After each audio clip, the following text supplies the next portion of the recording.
आज जो चैप्टर हम लोग स्टार्ट करने जा रहे हैं उसका क्या नाम है? Compound interest. Time value money हम लोग चैप्टर पढ़ रहे थे जिसका सिंपल इंटरेस्ट हमने लास्ट डे कंप्लीट किया था। आज हम लोग करेंगे कंपाउंड इंटरेस्ट। तो कंपाउंड इंटरेस्ट में हमारे क्या होता है? सिंपल इंटरेस्ट का जस्ट कॉन्टिन्यूएशन है। सिंपल इंटरेस्ट का जस्ट कॉन्टिन्यूएशन है। क्या नाम होगा इसका?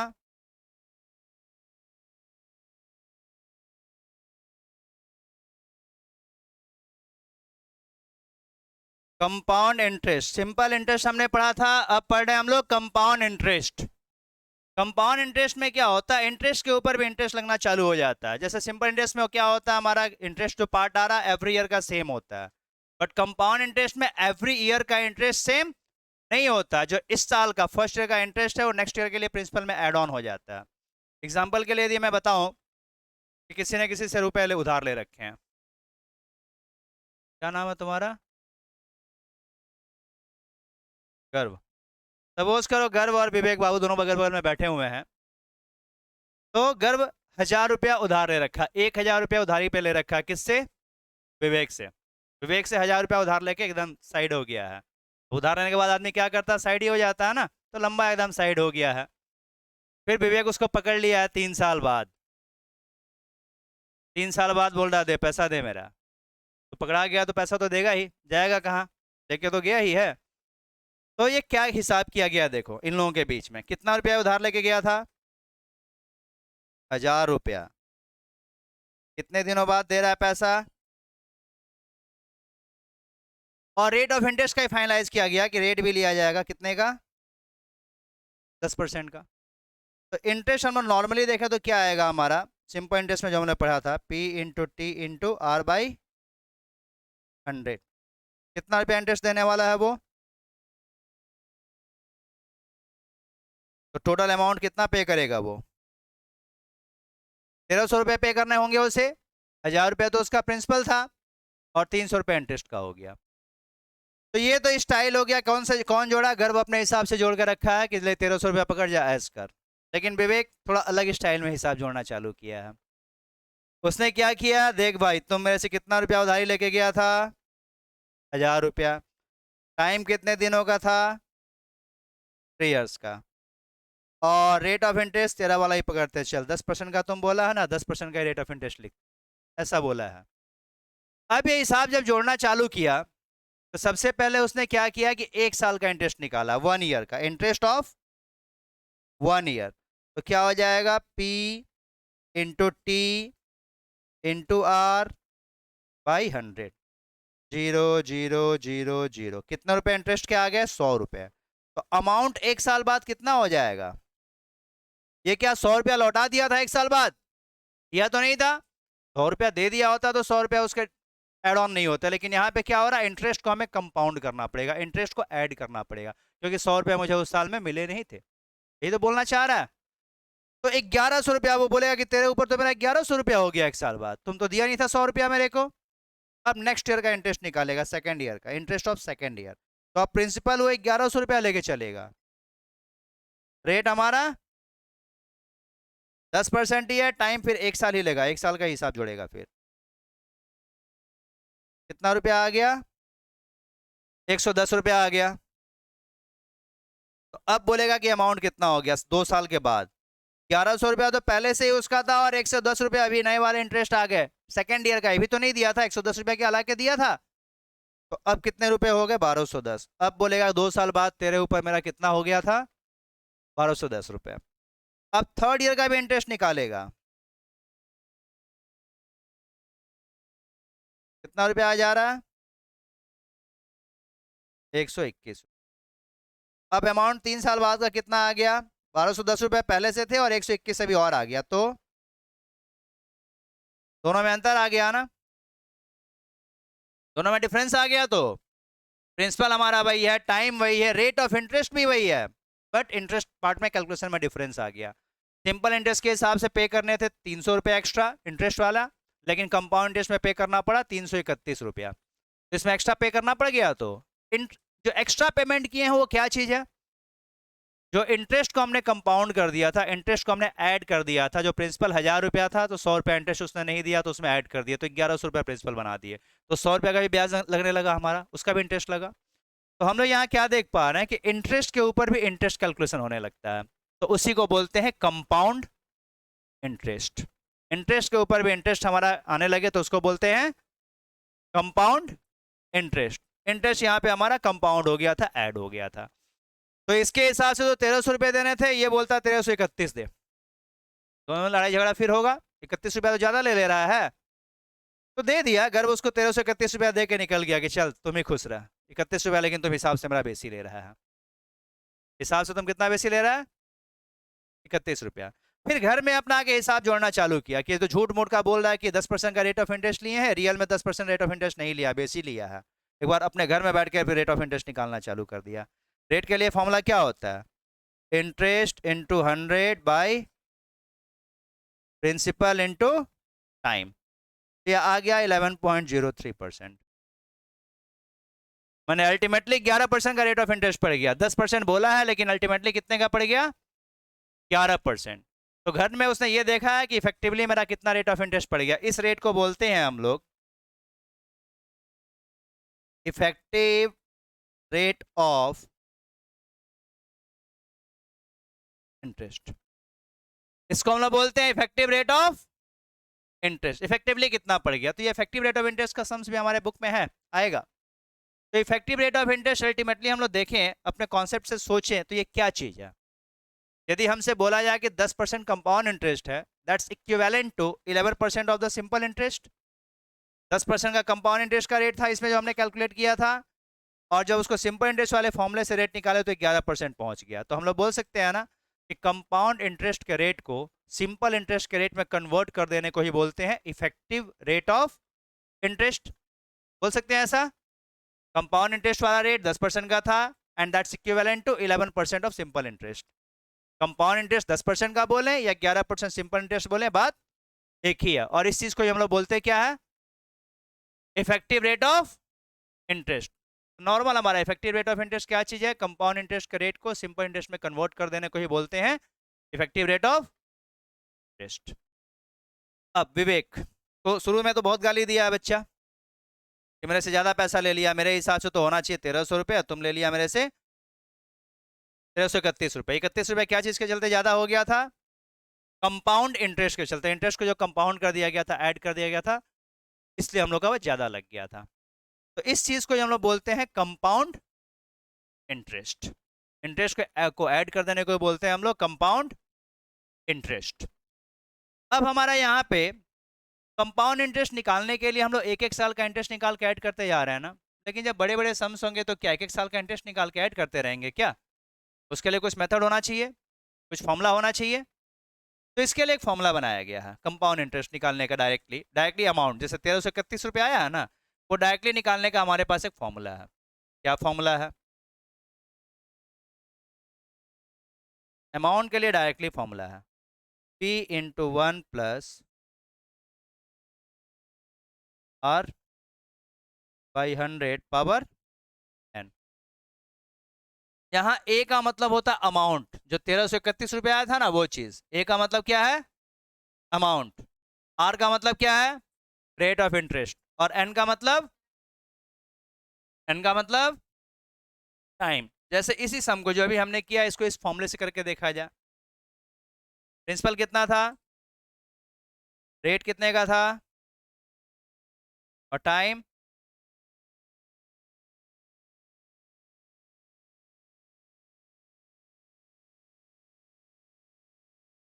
ये 0.9 आ गया ना।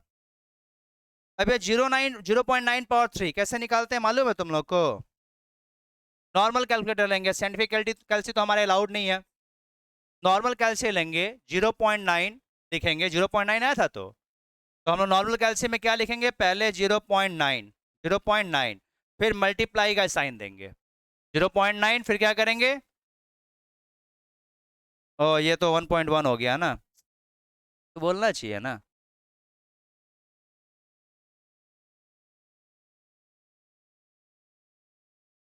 कितना आ रहा हमारा ये? 1.1 पावर 3। तो हम लोग इसको कैसे 1.1 पावर 3 कैसे सॉल्व करेंगे? देखो तुम लोग ज्यादा खुश मत हो जाओ, पावर 3 है तो खुद से निकाल ले रहे हो। पावर 10, 20, 35, 96 होगा तो कैसे निकालेंगे ये जानना भी जरूरी है। कैसे करना होता है वो देख लो। 1.1 हमारे ये आया है तो 1.1 पहले लिखेंगे कैल्शियम में, 1.1 नॉर्मल वाला कैल्शियम है, साइंटिफिक कैल्शियम तो हमें अलाउड ही नहीं है। तो 1.1 उसके बाद से मल्टीप्लाई का साइन दोगे। क्या करोगे? मल्टीप्लाई का साइन, और उसके बाद से इक्वल प्रेस करोगे। उसके बाद कुछ लिखोगे नहीं, मल्टीप्लाई साइन के बाद क्या करोगे? इक्वल प्रेस करोगे। इक्वल है ना वहां पे। और कितनी बार इक्वल प्रेस करोगे? यदि हमारा पावर 3 बार है ना तो 2 बार सिर्फ 2 टाइम्स इक्वल प्रेस करेंगे। देखो ध्यान से, 1.1 पावर 3 निकालना है तो 2 बार, जितना पावर है उससे एक कम बार करके देखो तो क्या आ रहा है। 1.1 लिखो पहले कैल्शियम में, मल्टीप्लाई का साइन दो और 2 बार खाली इक्वल प्रेस करोगे। पावर 3 दिया है तो हम लोग कितनी बार प्रेस करेंगे इक्वल को? 2 बार। पावर 20 दिया होता तो कितनी बार करते? 19 टाइम्स। पावर 10 दिया होता तो 9 टाइम्स। एक बार कम इक्वल प्रेस करते हैं। कितना आ रहा है ये 1.1 का क्यूब? 1.331। अब मल्टीप्लाई कर देंगे तो 1331 यहां से आ गया। ठीक है। अब देखो ये क्या चीज हो गया? Directly formula. ये थोड़ा आसान हो गया ना, हमारा फॉर्मूला बता देते हैं सम थोड़ा आसान हो जाता है। तो ये हमारा हो गया सम्स। सम्स नहीं था। अब मैं फॉर्मूलाज तुम लोगों को बताऊंगा, ध्यान से देखना formulas.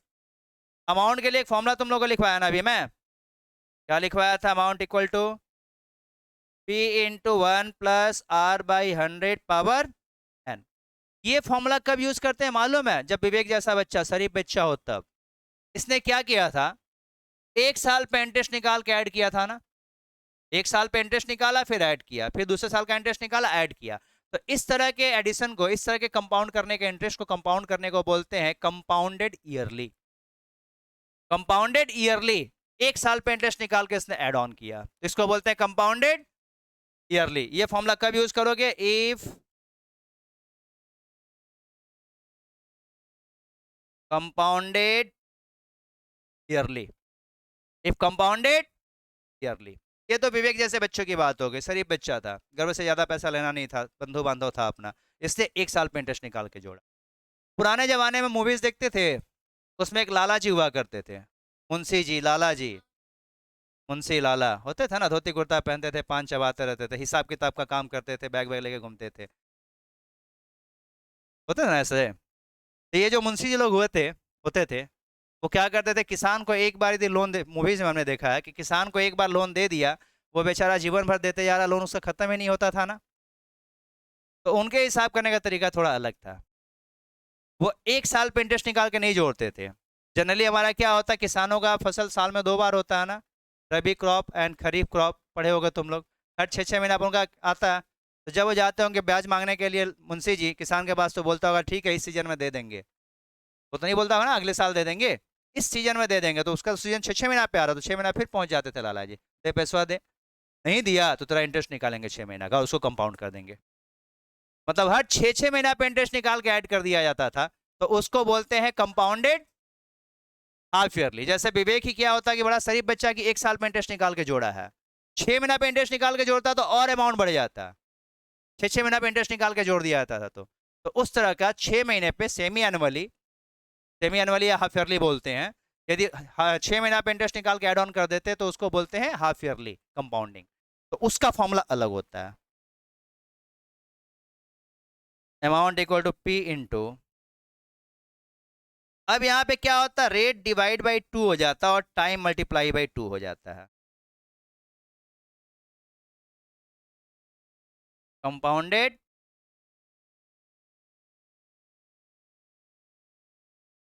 Half yearly, R by 200 और 2n। ये कब यूज करते हैं? Compounded half yearly.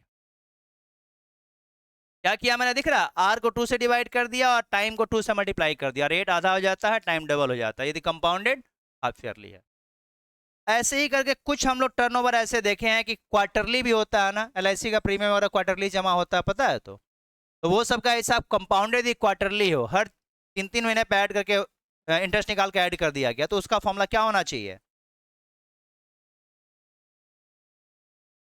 यदि क्वार्टरली है तो 4 से डिवाइड और 4 से मल्टीप्लाई।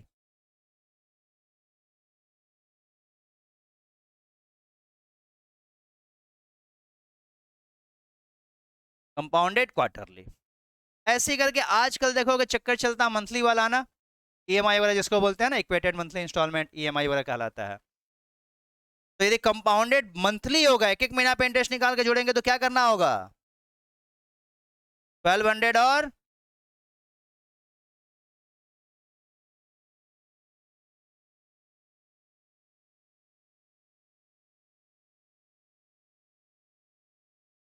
लेकिन आजकल मंथली वाला भी हिसाब नहीं होता। आजकल के जो हमारे मॉडर्न लाला जी लोग हैं ना, पुराने जमाने में तो लाला जी लोग हुआ करते थे, अलग थे।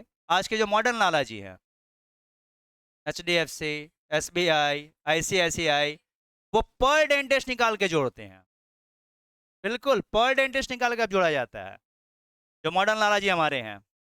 तो उसमें और ब्याज हो जाएगा, तभी तो वो लोग प्यार से बोलते हैं कि अरे रेट ऑफ इंटरेस्ट तो 12% खाली आपका पड़ेगा, बट अल्टीमेटली इफेक्टिवली निकालोगे तो 24% पड़ेगा। वो आगे प्यार से समझा जाएंगे तुमको कि क्या हो गया, सिर्फ 12% का रेट ऑफ इंटरेस्ट है, बट पर डे कंपाउंडिंग हो रहा है ना। और लॉन्ग टर्म के लिए होम लोन वगैरह लेता है कोई 20 साल 15 साल, तो उसका हिसाब जोड़ोगे तो वो यदि इफेक्टिव रेट ऑफ इंटरेस्ट निकालोगे तो बहुत ज़्यादा पड़ेगा। और तकरीबन कितना पहुंच जाता है? डबल पहुंच जाता है। 18% बोल दिया तो 36% पहुंचेगा। वो कंपाउंडिंग का ही खेल है, पावर ऑफ कंपाउंडिंग। ये कंपाउंडिंग बहुत बड़ा चीज़ होता है हमारा ये इकोनॉमिक्स के सेक्टर में। इकोनॉमी के लिए कंपाउंड इंटरेस्ट बहुत ज़रूरी है, और इसी के ऊपर पूरा खेल चलता है, पैसे का हिसाब किताब। इसलिए इस चैप्टर का नाम रखा गया है time value and money, valuation of money with respect to time. और सिंपल इंटरेस्ट वैसे ही दूर जा चुका, अब कहीं यूज में नहीं आता, कंपाउंड इंटरेस्ट ही आता है। और ये कंपाउंड इंटरेस्ट टाइम के ऊपर डिपेंड करेगा। 3 साल के लिए है तो कम इंटरेस्ट जाएगा, वही 30 साल के लिए होता तो और भी बहुत ज्यादा इंटरेस्ट और कंपाउंडिंग हो गए बढ़ता जाता। उसमें भी ईयरली कंपाउंडिंग है तो अलग आएगा, हाफ ईयरली है तो अलग आएगा, क्वार्टरली है तो अलग आएगा, मंथली है तो और भी ज्यादा आ जाएगा। डेली कंपाउंडिंग करेंगे तो बहुत ज्यादा आने लगेगा। तो आजकल मॉडर्न लाला जी लोग वही करते हैं। क्या हो जाएगा ये? R/365 और ऊपर में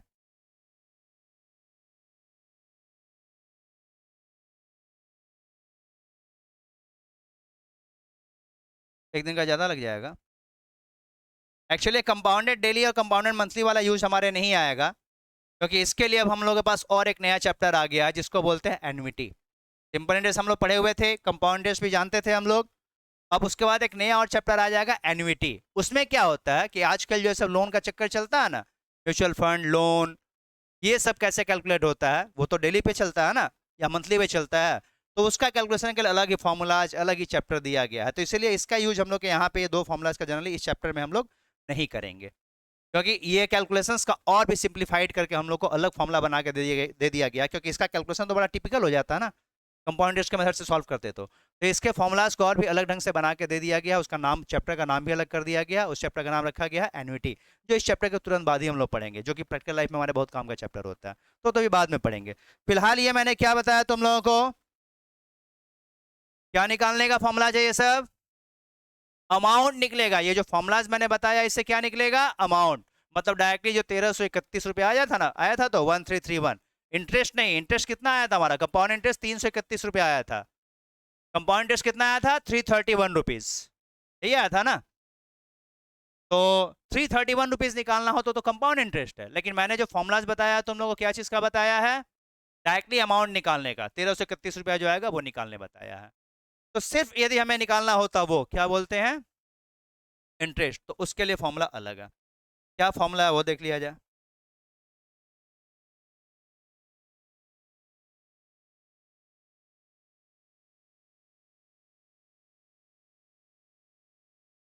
आ जाएगा, सही बात है कि अमाउंट माइनस करके प्रिंसिपल कंपाउंड इंटरेस्ट आ जाएगा, बिल्कुल सही बात है।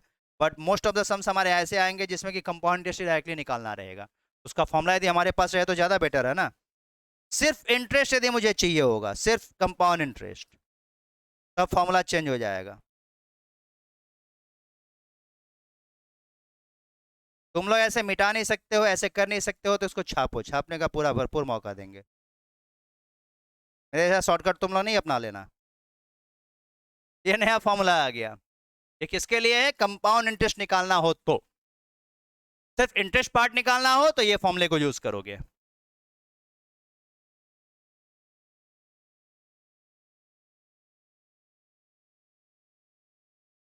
हाँ कुछ होता है, वन है सारा, वन वन वन है, minus one minus one minus one.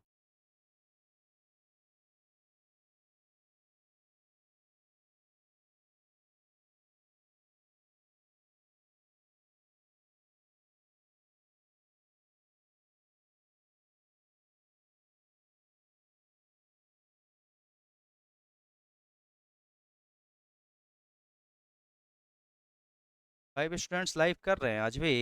कौन कौन है ये यहाँ पे बैठे हुए? कितने जन कर रहे हैं?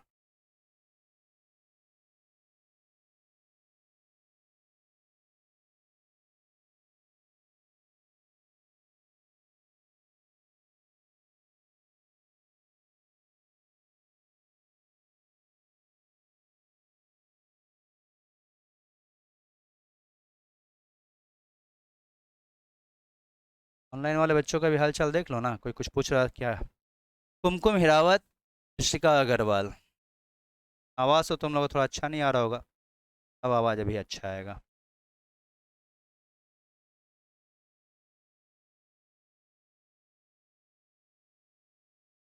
तो कैसा रहा ये?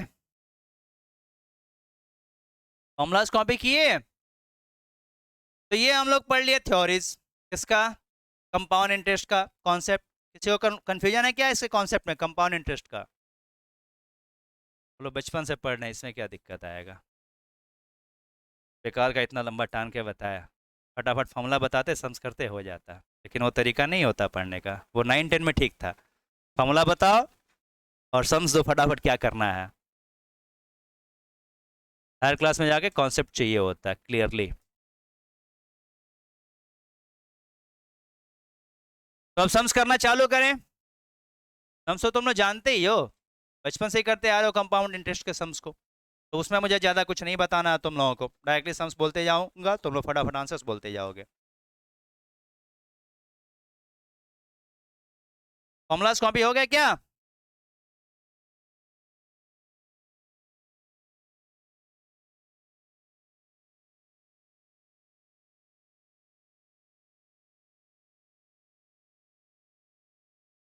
पहला सम बोल लो,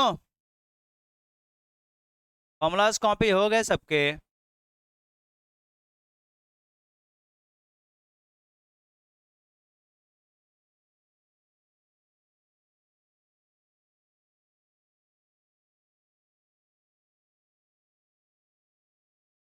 find the difference between, find the difference between, find the difference between compound interest and simple interest. Find the difference between compound interest and simple interest. On a sum of rupees, on a sum of rupees 4,000, on a sum of rupees 4,000 for 6 years, for 6 years, at the rate of 5% per annum, at the rate of 5% per annum, compounded annually, at the rate of 5% per annum, compounded annually.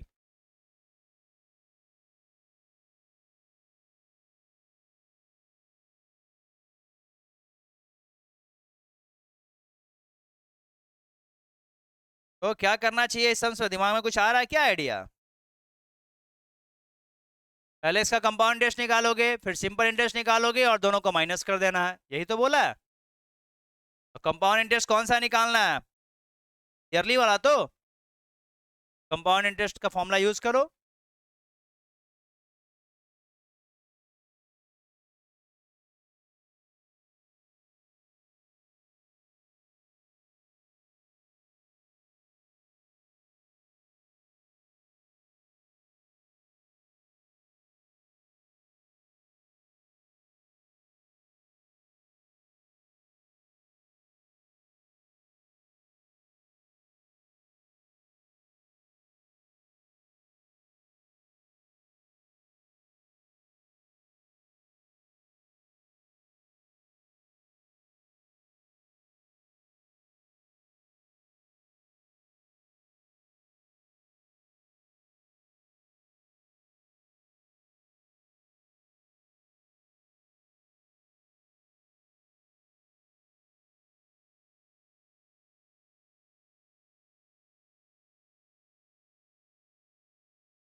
हमारा इसमें simple interest.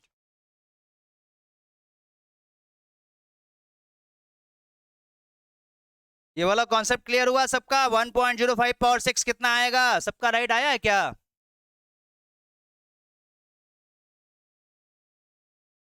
1.05 power 6 जो मैं logic बताया था ना, 1.05 लिखो, into का sign दो, और कितनी बार इक्वल प्रेस करोगे?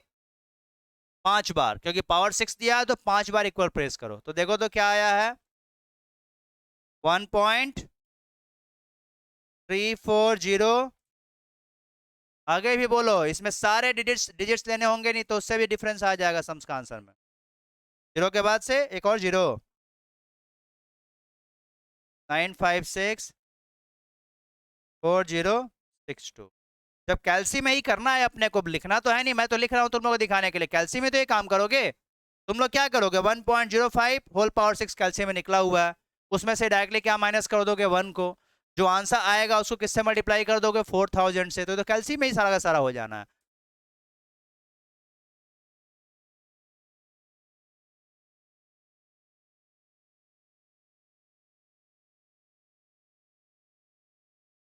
कितना आ रहा, 1360 रुपया 38 पैसा।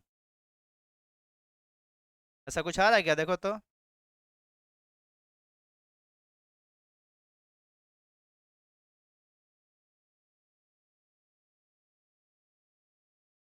हाँ, फोन के कैलकुलेटर में अलग आएगा। इस चैप्टर में अब ड्रामाबाजी एकदम नहीं चल पाएगा कि हम फोन से कर रहे हैं तो हम साइंटिफिक कैलसी से कर रहे हैं।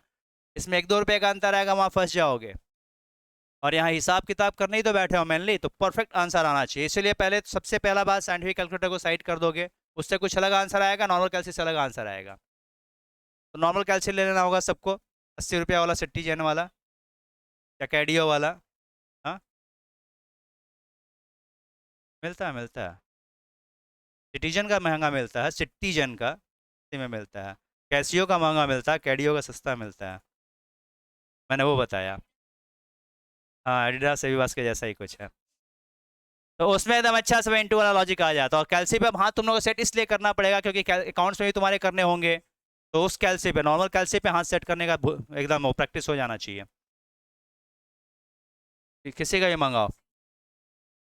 तो दिख रहा है यहाँ 38 पैसा का डिफरेंस आ गया ना। मोबाइल से करोगे तो अलग आएगा आंसर, साइंटिफिक कैल्सी से कुछ अलग आ जाएगा। इवन जो हमारे कैलकुलेटर्स होते हैं 10 डिजिट वाले और 12 डिजिट वाले, उससे भी कुछ अलग आ जाएगा। नॉर्मल कैलकुलेटर में 10 डिजिट जिसका आंसर आता है, जिसका 12 डिजिट का आंसर आता है। तो इसलिए हम लोग को नॉर्मल जो स्टैंडर्ड कैल्सी होता है उसी को यूज करके उससे आंसर लाने हैं, 10 डिजिट। ठीक है, ज्यादा का अंतर नहीं आएगा, बट इस चैप्टर के बाद वाले चैप्टर में बहुत ज्यादा प्रॉब्लम क्रिएट करवाएगा ये चीज। इसलिए यहीं से हम लोग प्रैक्टिस करना चालू कर दें। यहाँ 160 रुपया लिखते तो ठीक है, चलता, लेकिन नहीं लिखेंगे। क्यों लिखेंगे, 38 पैसा भी तो आया, हम लिखेंगे उसको। तुम लोग को लगा हुआ सर 0.3400 तो आ ही रहा, 4 डिजिट लेते हैं, तो 4 डिजिट नहीं लोगे, और डिजिट्स लेना है। बिकॉज कैल्सी में तो मेरे आया हुआ ही है। ये जो हम लोग काम कर रहे हैं यहाँ पे, तो ये तो ऑलरेडी कैल्सी में सारा काम हो रहा है। देखो ये सब अभी देखे हो तो इतना बड़ा दिख रहा है, इतना बड़ा था नहीं। डायरेक्टली कैल्सी में यहीं से काम करना चालू करोगे, यहाँ से ही। 5/100 हमें मालूम होगा कि 0.05 आएगा, 1 से उसमें ऐड करना है, ये भी मालूम है, तो 1.05 आएगा। उसका पावर 6 निकालना है तो मल्टीप्लाई करके 5 बार इक्वल प्रेस करना मालूम है। जो आंसर आया उसमें से -1 कर दो, जो आंसर आया उसमें 4000 से मल्टीप्लाई कर दो। तो सब कुछ कैल्सी कैल्सी में ही करना चालू कर दो। इस चैप्टर में टाइम सेविंग जरूरी होता है, और टाइम सेव हो जाता है। कैल्सी पे यदि प्रैक्टिस हो जाए, अच्छा हाथ हो जाए सेट, तो 1 मिनट में सारे सम्स बनने लगते हैं इसके। ठीक, तो नेक्स्ट हम बोल सकता हूँ क्या?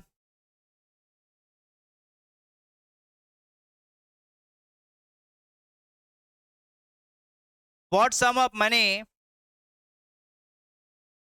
What sum of money? What sum of money invested at 5% per annum?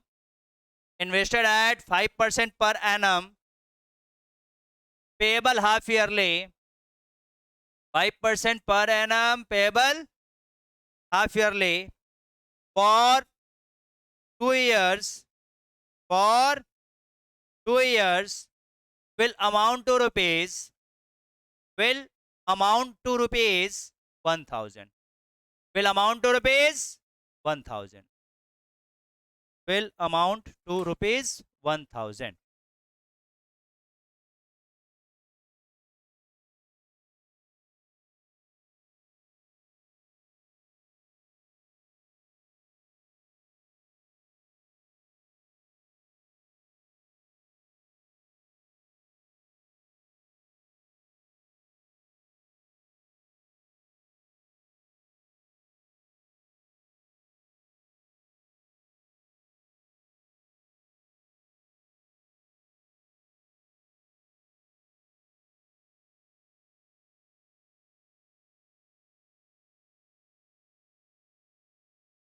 दो आंसर सभी तक आया, एक 975 और एक 905.95, बस एक राइट है और एक रॉन्ग है, दो आंसर जो आए हैं मेरे सामने। ये हाफ ईयरली वाला सम था, तो हाफ ईयरली वाला फॉर्मूला यूज करोगे ना, amount equal to P into 1 plus R by 100 power, नहीं 2n होगा ना। इसमें अमाउंट दे दिया है 1000, पी का आता पता नहीं है, रेट कितना दिया था और टाइम कितना दिया था।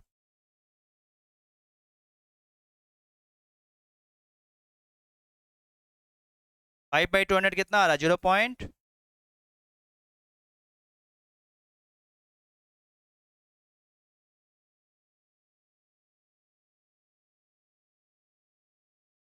ये आ रहा है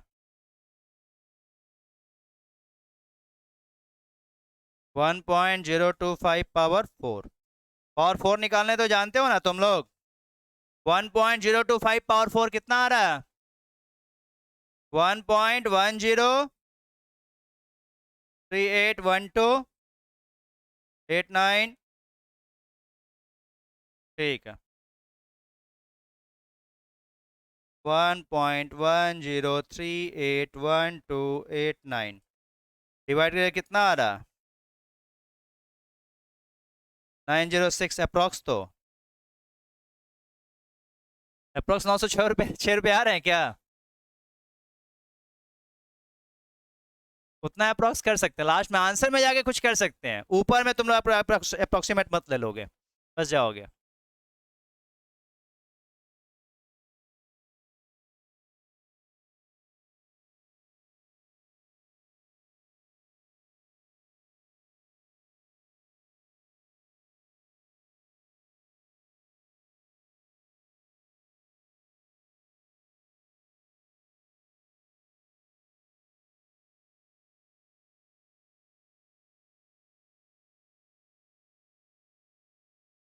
बोलो क्या नेक्स्ट सम, इसमें किसी को कुछ कंफ्यूजन हो तो बोल लो, शर्मा के तो कोई मतलब नहीं है, तुम लोग को पता ही है, या कोई शर्मा रहा है क्या यहाँ पे।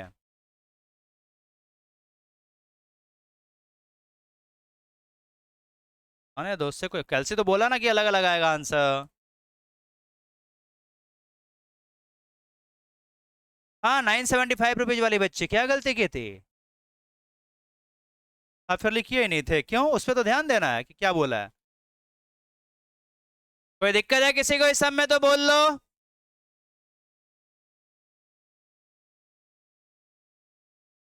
कोई दिक्कत है किसी को।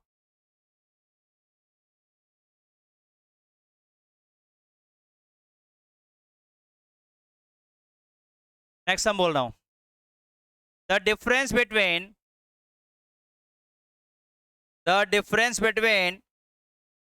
SI and CI, the difference between SI and CI on a certain sum for 3 years at 5% per annum is rupees 228.75, is rupees 228.75, is rupees 228.75. Then find the sum. सम। सम मतलब प्रिंसिपल होता है, सम मतलब तुम लोग सम मत समझ जाना कि ऐड करके लिखा होगा प्रिंसिपल को और इंटरेस्ट को। सम मतलब क्या होता है? प्रिंसिपल।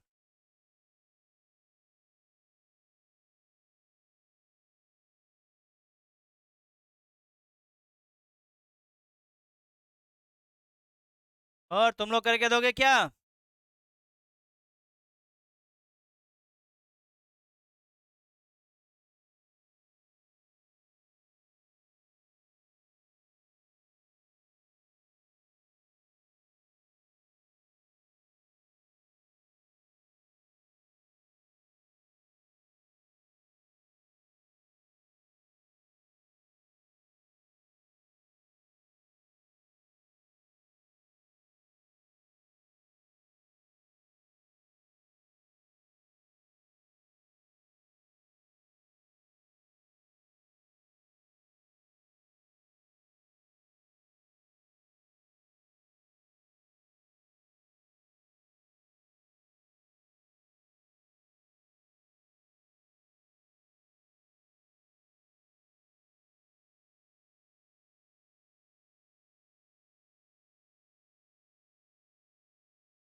वाले बच्चे तो कुछ बोल ही नहीं रहे। कुमकुम हिरावत, ऋषिका अग्रवाल, हर्ष अग्रवाल।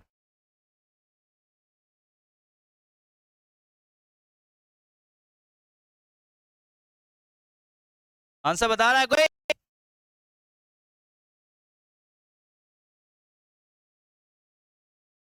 प्रथम का आंसर आ गया, सर्वप्रथम।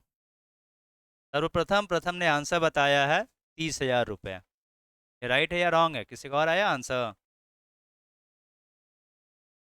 वाह, 30,000 एक और आंसर आ गया। क्या नाम है बाबू तुम्हारा? अमित बंसल।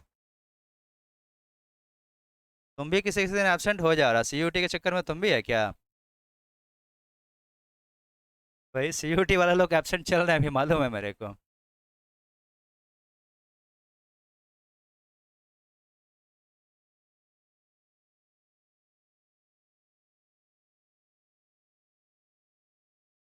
और किसी का आया आंसर? ऋषि, इस यार आ गया।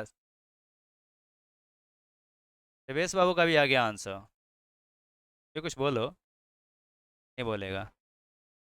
और कोई बोल रहा है? किसी का आया आंसर?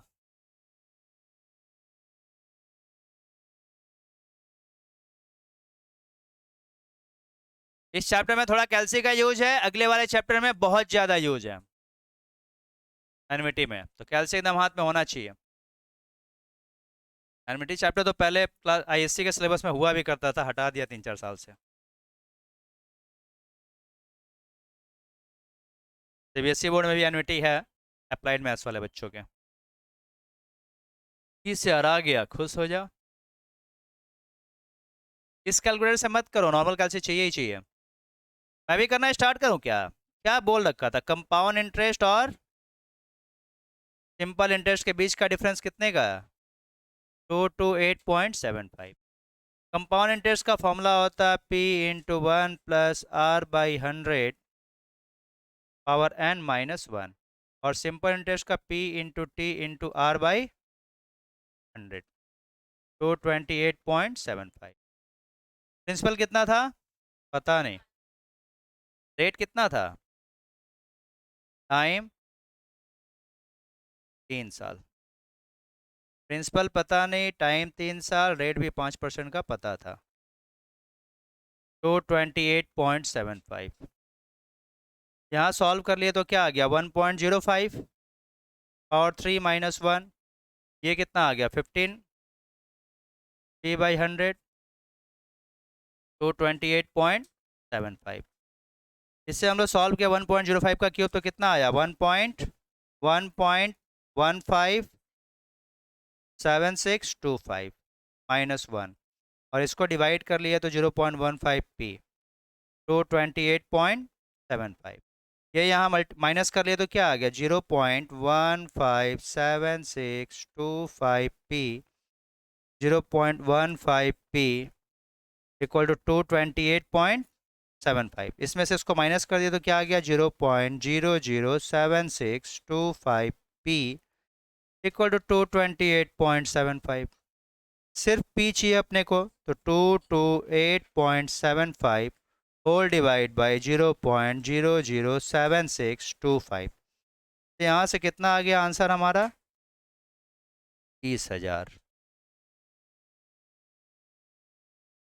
कितना हार्ड सा सम था ना ये वाला?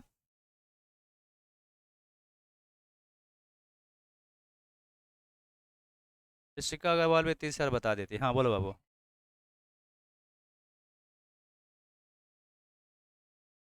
ये क्यों नहीं आया 0.00?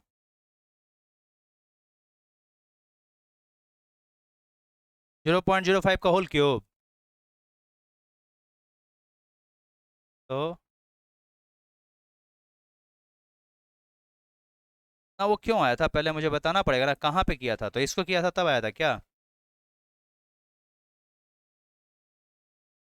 क्यूब कैसे किए थे? ये क्या 105/100 करके किए थे क्या? 105/100 करके, फिर उसका क्यूब अलग, 100 का क्यूब ऐसे करके करके।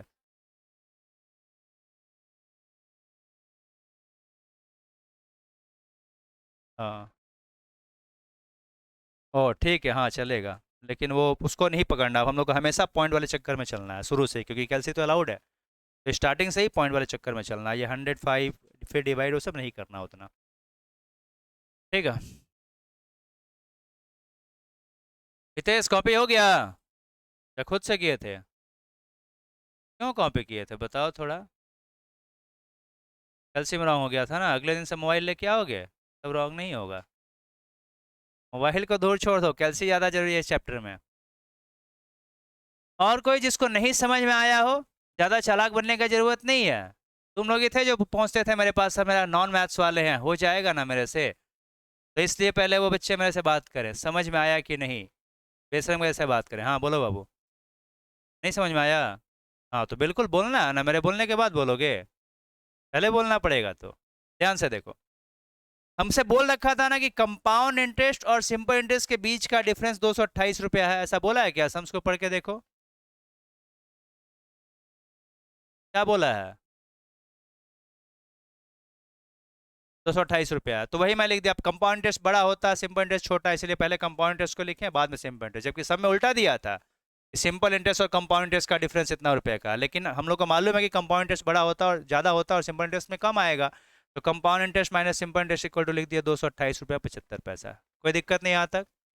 अब कंपाउंड इंटरेस्ट का तो फॉर्मूला है हमारे पास, कुछ नहीं मेंशन है तो ईयरली वाला ही फॉर्मूला यूज होता है, इसलिए ईयरली वाला फॉर्मूला लिख दिया कंपाउंड इंटरेस्ट का। और सिंपल इंटरेस्ट का भी ये फॉर्मूला होता है P into T into R by 100। और ये 228 रुपया जो दे रखा हो तो लिखेंगे ही। अब जो जो चीज़ दे दिया था वो लिखेंगे। पी का वैल्यू तो दिया नहीं था, प्रिंसिपल नहीं दिया था। रेट तो हमें 5% दिया था, टाइम तो हमें 3 साल दिया था, तो लिखेंगे ना उसको। वैसे यहाँ पे भी प्रिंसिपल नहीं मालूम है, लेकिन टाइम तो 3 साल मालूम है, रेट तो 5% मालूम है, वो तो लिखेंगे। अब यहाँ पे क्या हो गया, 5/100 करेंगे तो 0.05 आएगा। 5/100 किए होते, हमें एक स्टेप जंप कर दिए, 0 पॉइंट क्या आता, 05, यही ना आता। कैल्सी हमारे पास अलाउड है, करके देख लेंगे। तो 5/100 क्या आ गया, 0.05, और उसमें 1 ऐड करना था। तो 1 यदि ऐड करते 0.05 में 1, तो इसमें यदि 1 ऐड करते 1 प्लस 0.05 तो क्या आ जाता 1.05। तो यहाँ पे डायरेक्टली मैं लिख दिया इसका वैल्यू कितना 1.05, लेकिन इसका क्यूब तो करना अभी बाकी है, और -1 भी ऐसे ही पड़ा रहेगा। इसको इंटू कर दिया, 5 3 जा 15 इंटू पी बाई 100। अब 1.05 का होल क्यूब निकालना है। 1.05 का होल क्यूब निकालना है, तो इसका लॉजिक में बताया ना अभी, कैल्सी है अभी हाथ में, करके देखो थोड़ा। 1.05 लिखो, इंटू का साइन दो, 1.05 लिखो, इंटू का साइन दो, और कितनी बार इक्वल प्रेस करो, जितना पावर दिया है उससे एक बार कम। पावर 3 दिया है तो 2 बार, 2 बार इक्वल प्रेस करके देखो क्या आ रहा है। तो वही लिख दिया ना यहाँ पे 1.157625, और ये जो -1 था ऐसे ही लिख दिया। अब 15 को यदि 100 से डिवाइड करेंगे तो क्या आएगा 0.15, करके देख लेना है कैल्सी से। 15 को 100 से डिवाइड करेंगे तो 0.15। फिर अब इसमें से इसको माइनस करेंगे तो 1 पॉइंट दिस -1, तो देखो यही आएगा 0.157625 आएगा, और इंटू पी था वो तो रहेगा ही, और ये जो था ऐसे लिख दिया। अब ये इसमें से इस चीज को माइनस करना, तो माइनस करके देख लो, 0.157625 माइनस 0.15 करके देखो माइनस क्या आएगा, यही आएगा। कैल्सी तो है हमारे पास। अब सिर्फ अपने को पी चाहिए, तो ये चीज तो यहाँ तो मल्टीप्लाई में था, उस साइड जाके क्या हो जाएगा डिवाइड। अब कैलसी हमारे पास है, कैलसी का यूज़ करो, सीधा सीधा एकदम 30,000 रुपया आ जाएगा। पूरा इसमें थोड़ा दिमाग को शांत करके कैलकुलेटर का काम करते जाना है, कैलसी का ही मेन इसमें काम है। ठीक है। और कोई है जिसको नहीं समझ में आया है कुछ? कोई बोलो। कोई है क्या इस कैटेगरी में जिसको नहीं समझ में आया? बोलने वाला है कोई ऐसा?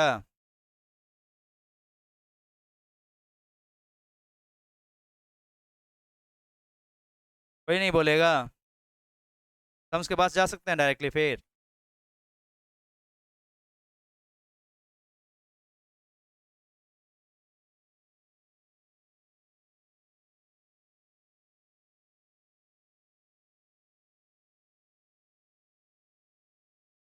तो ये सब समझ में आ गया? समझ आया? नेक्स्ट हम बोलें। देखो, a sum of money, a sum of money invested at compound interest, a sum of money invested at compound interest amounts to rupees, a sum of money invested at compound interest amounts to rupees, a sum of money invested at compound interest amounts to rupees 10,816, 10,816, हाँ 16, 10816, 10816, 10,816 रुपये, 10,816 at the end of second year, at the end of second year, at the end of second year, and rupees 11,248, and rupees 11,248, 11248, 11248.64, 11248.64, 11248.64 at the end of third year, at the end of third year, at the end of third year. Then find the rate of interest, then find the rate of interest and the sum invested. Then find the rate of interest and sum invested. Then find the rate of interest and sum invested.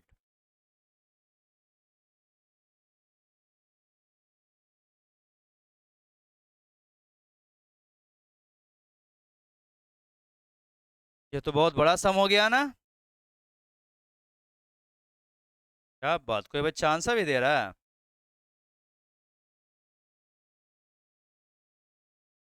कौन था ये 4% वाला? प्रथम?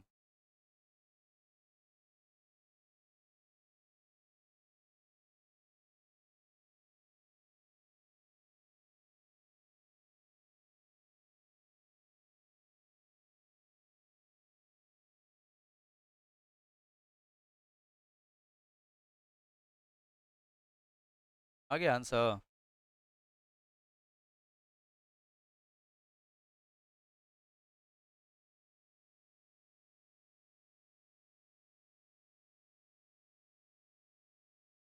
Principal भी बता दिया? क्या rate भी बता रहा और प्रिंसिपल भी बता रहा, दोनों बता दिया?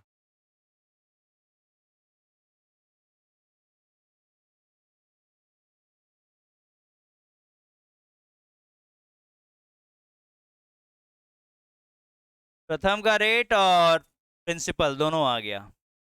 और कोई?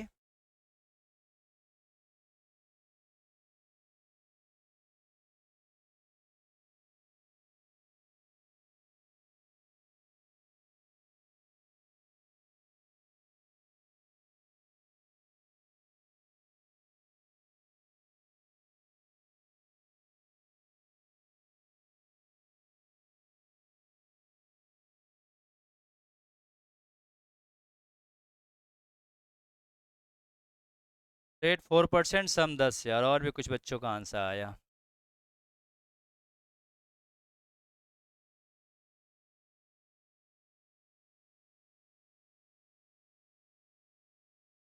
हाँ, रेट 4% तो बहुत लोग बोल रहे हैं। हाँ, पर एनम ही है।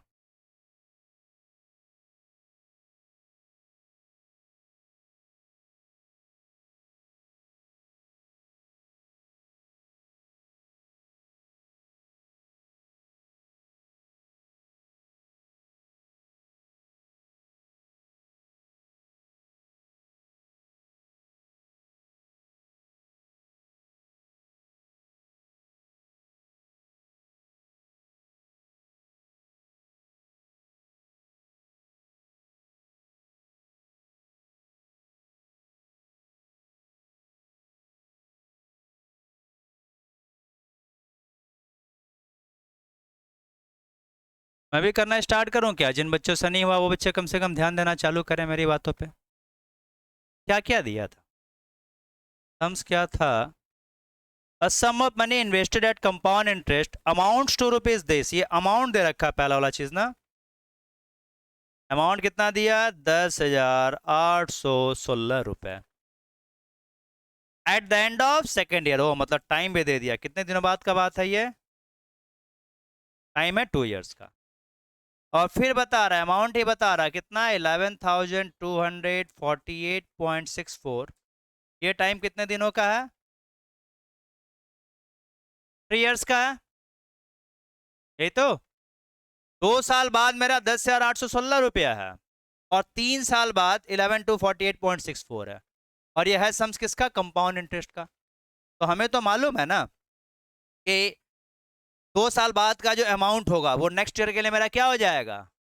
प्रिंसिपल। ये तो हम लोग पहला एग्जाम्पल में मैं तुम लोगों को सिखाया उस चीज को। ये 2 साल बाद का मेरा अमाउंट है, और ये 3 साल बाद का मेरा अमाउंट है।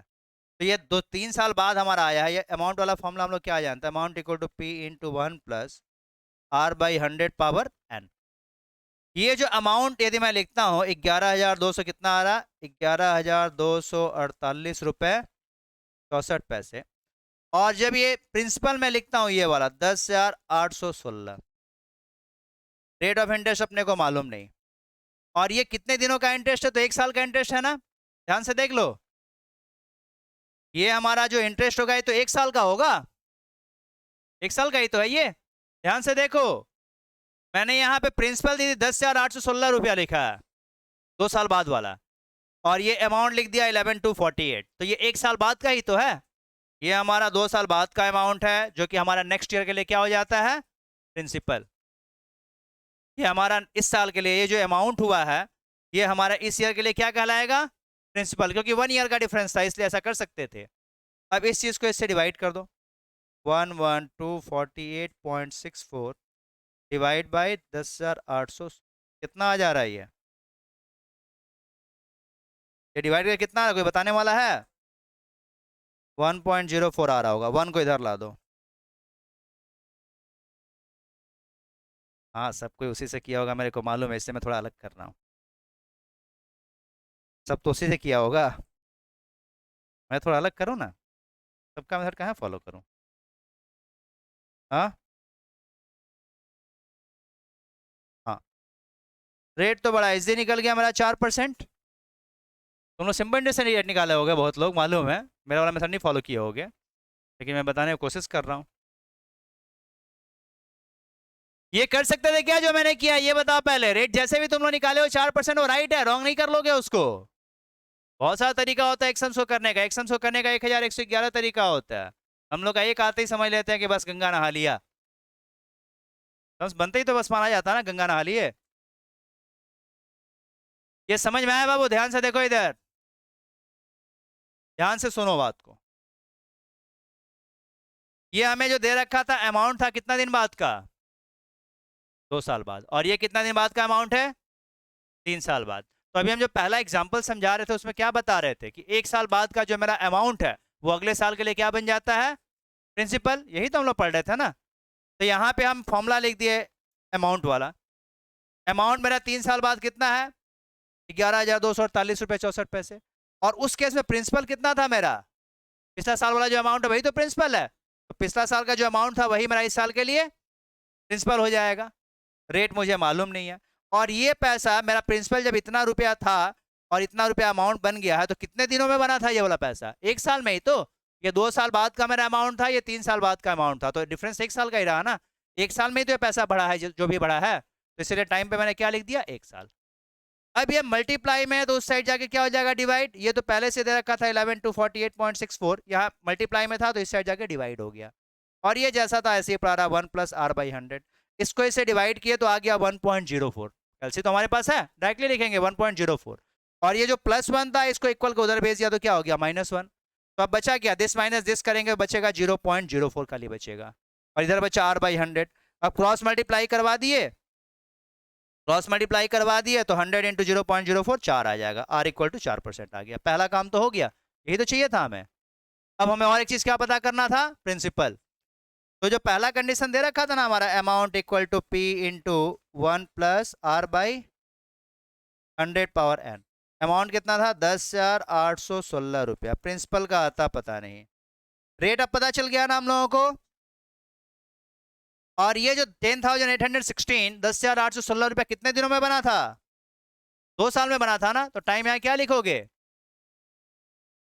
अब इसे हम लोग सॉल्व कर लेंगे। 10,816 p 1 + 0.04 का होल स्क्वायर, 10,186। कोई बताएगा कितना आ रहा है 1.04 का,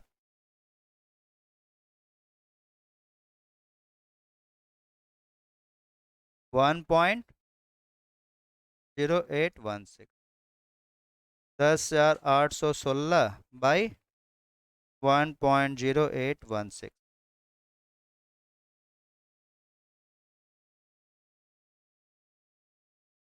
तो कितना आ जा रहा है ये,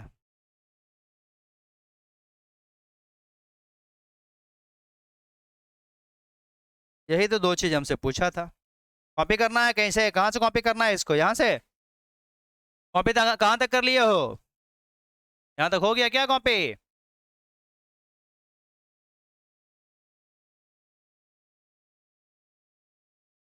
कर सकते थे, ऐसे भी कर सकते थे।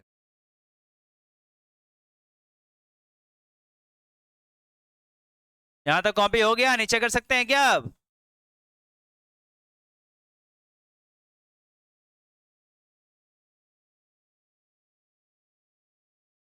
नीचे जाए, हो गया पूरा।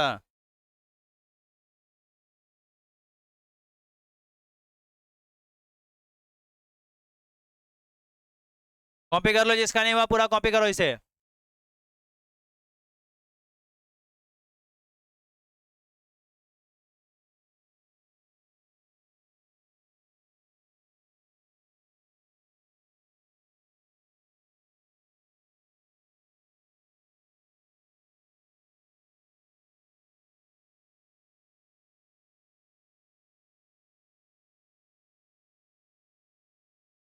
कॉपी हो गया सबका, या कोई बचा हुआ है, नेक्स्ट टाइम बोल सकता हूँ क्या मैं।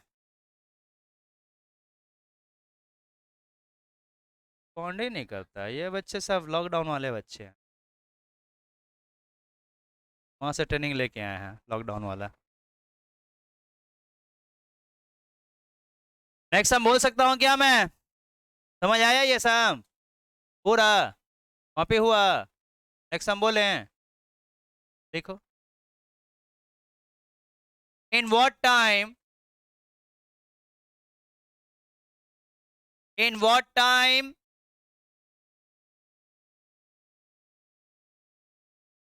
will a sum of money, in what time will a sum of money double itself, in what time will a sum of money double itself at 5% compound interest, at 5% compound interest, given that log 2 equal, given that log 2 equal 0.3010, given that log 2 equal log 2 का value दे रखा है 0.3010 and log 1.05 equal 0.0212 0.0212।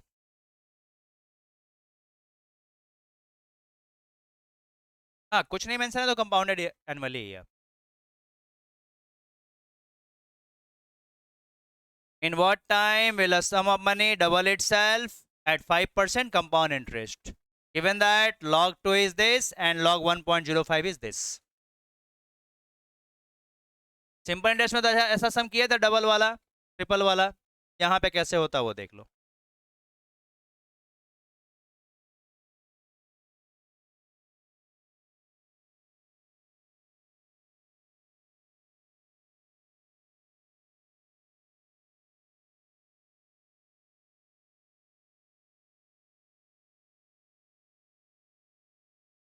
हाँ, पहला wrong answer आ गया हमारे पास 20 years.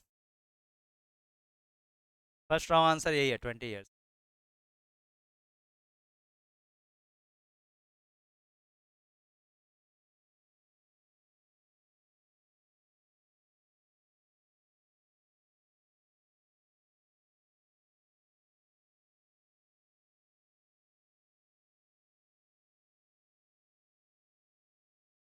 और online वाले बच्चे हो तुम लोग भी कुछ आंसर्स बोलो।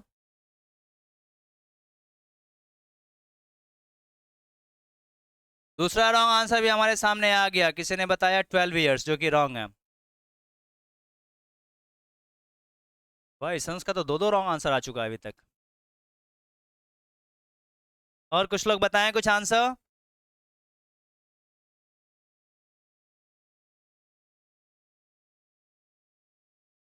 तीसरा रॉन्ग आंसर भी आ चुका है।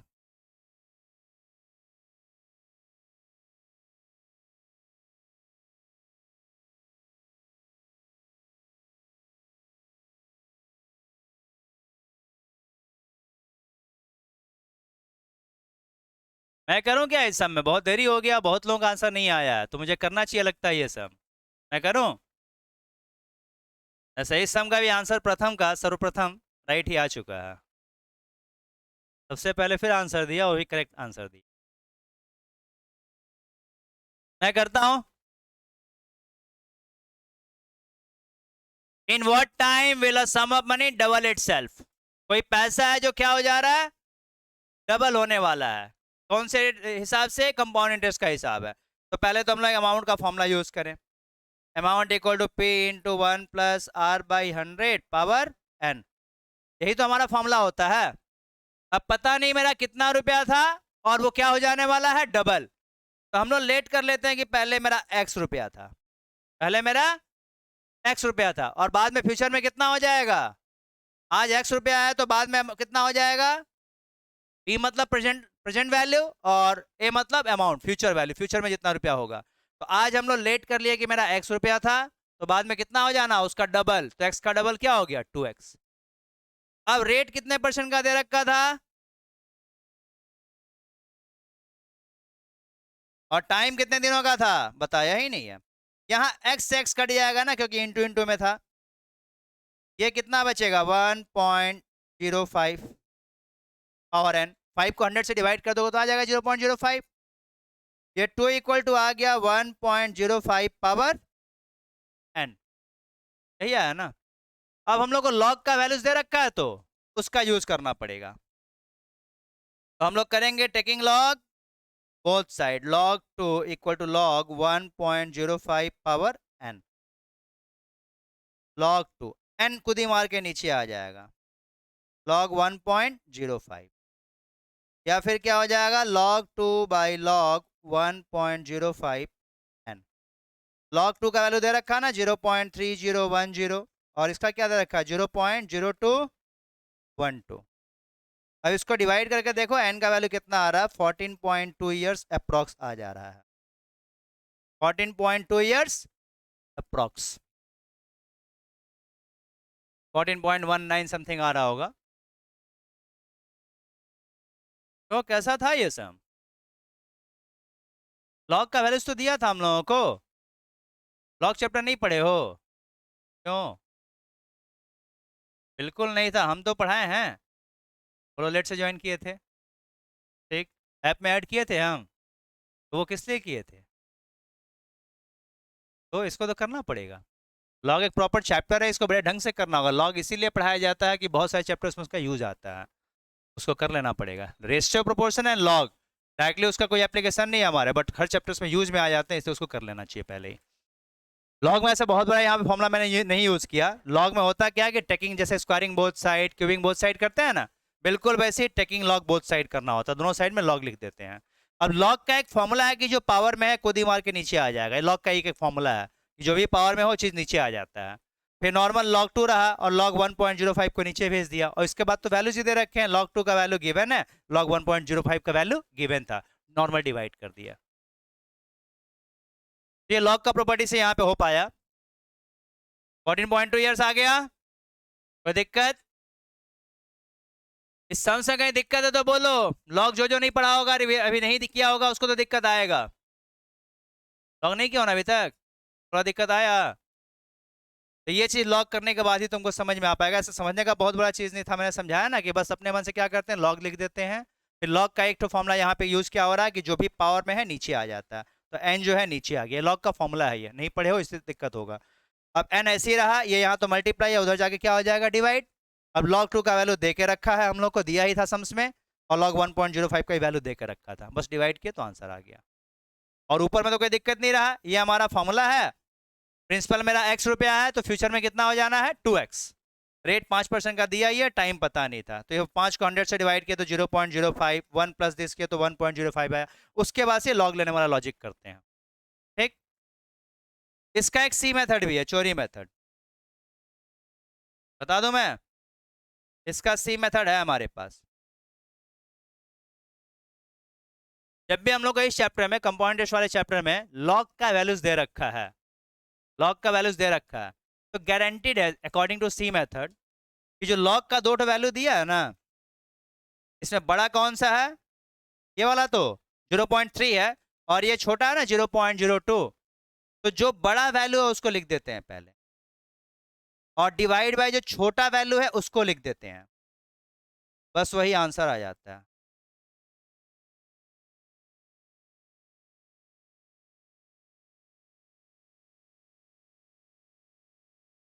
हार्ड सा चीज था ना ये तो इजी है ही, लेकिन ये सी मेथड है। लेकिन एक चीज और याद रखना, यदि हाफ ईयरली होता तो इसको फिर से डिवाइड बाय 2 करते तब आंसर आता।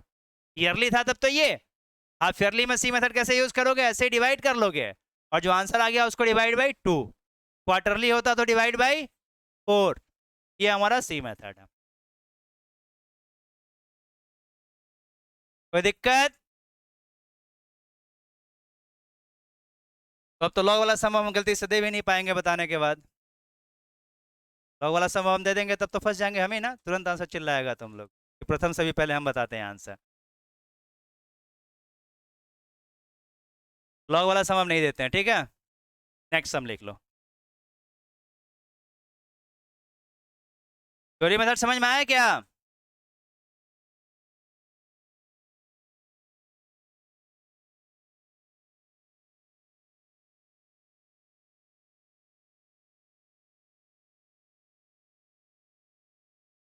इसमें और एक लॉजिक था, देखो ये अब लॉग का वैल्यू यदि नहीं दिया होता तब क्या करते, ये 2 इक्वल टू आया हुआ था ना, यहाँ पे 2 इक्वल टू कितना आया था, लॉग का वैल्यूज नहीं दिया होता तब क्या करते, वो मेथड भी जानना जरूरी होता है तुम लोग को, क्योंकि बुक में दिया ही नहीं है कहीं भी। इंस्टीट्यूट का मैथ तो 20 साल पहले का बनाया है, वही दे दिया है ना, तो लॉग का वैल्यूज दिया ही नहीं है किसी सम में, तो हम लोग बहुत फंसेंगे, उसका जब डाउट क्लास करेंगे बहुत माथा खराब होगा। तो लॉग का वैल्यूज अभी एग्जाम जब लेता है तो उसमें लॉग का वैल्यूज दे देता है, पेपर तो अभी करंट बनता है, लेकिन पुराना जो मैट बना है उसमें लॉग का कहीं वैल्यूज नहीं दिया है, तब हम लोग फंस जाएंगे सम्स को करने में। तब क्या करते हैं, देखो थोड़ा यहाँ भी सी मेथड यूज करते हैं। ये चीज आ गया था ना हमारा 2 इक्वल टू 1.05 पावर n। अब यहाँ पे लॉग ले लिए थे, लॉग नहीं दिया हो तो 1.05 पावर n। अब यहाँ 2 जो भी नंबर लिख रखा है उसको लिखते ही नहीं है, यहाँ जो वैल्यू था वही लिख दिया जाता अपने मन से, यहाँ जो वैल्यू था वही लिख दिया जाता है 1.05। और अब कैलकुलेटर उठा के 1.05 इंटू कर करके देखते हैं कि कितनी बार में 2 आ जा रहा है। तो अप्रोक्सीमेटली देखेंगे कि एग्जैक्टली 2 कभी नहीं आ रहा, 14 बार में भी नहीं आ रहा है और 15 बार में भी नहीं आ रहा होगा। जब 1.05 का इंटू इंटू इक्वल इक्वल करके देखोगे ना, तो 14 बार में भी नहीं आएगा और 15 बार में भी नहीं आएगा। तो 14 से 15 के बीच में ये आंसर बोली थी ना, ऐसे ऐसे ही कुछ, ये जब आंसर बता रही थी इसी मेथड से करके बताई थी, तो 14-15 के बीच में कुछ होगा, पॉइंट में कुछ कचरा वाला होगा, तो ये रियलिटी यही है। ये चेक ऐसे ही करेंगे। सीए में तो हम लोग को वही देखना है, ऑप्शन तो दिया रहेगा 14.2, ऑप्शन तो हमारा दिया रहेगा 14.2, तो कंफर्म है कि ना तो 14 हो रहा ना 15 हो रहा है, तो अप्रोक्सीमेटली हमारा क्या हो रहा है, 14.2 ईयर्स वाले को टिक मार सकते थे, और भी चोरी मेथड से कर सकते थे, 14.2 ईयर्स वाले को टिक मार दे। क्योंकि जब इक्वल इक्वल प्रेस करके देखोगे तो देखो तुम 13 बार इक्वल प्रेस किए तो भी नहीं आ रहा, 14 बार इक्वल प्रेस किए तो भी नहीं आया, 16 बार करना पड़ा। ऊपर में कोने में देख रही है क्या, कोना में एक बेसी दिखाता है, ऊपर कोना में जो लिखता है एक बार बेसी दिखाता है, ऊपर में 16 दिख रहा है कोने में, इसका मतलब तुमने इक्वल 15 बार प्रेस किया है। तो 15 बार में भी नहीं आ रहा है और 14 बार में भी नहीं आ रहा है, तो 14 और 15 के बीच का कोई ऑप्शन है तो चोरी कर लेंगे। एक हमारा बस एस्टिमेशन हो गया कि 14 से 15 के बीच वाला ऑप्शन को टिक मार सकते हैं, यदि हमें लॉग का वैल्यूज नहीं दिया है तो। बट लॉग का वैल्यूज दिया हो तो डिस्टिंक्टली एकदम एग्जैक्ट आंसर निकलता है हमारा। तो इंस्टीट्यूट का मैथ जब हम लोग सॉल्व करेंगे तो उसमें ये लॉजिक हमें यूज करना पड़ेगा, क्योंकि उसमें लॉग का वैल्यूज कहीं दिया ही नहीं है, अभी देता है पेपर जो आता है उसमें दे देता है, इसलिए मैं दोनों मेथड बताया तुम लोग को। ठीक, आगे चला जाए।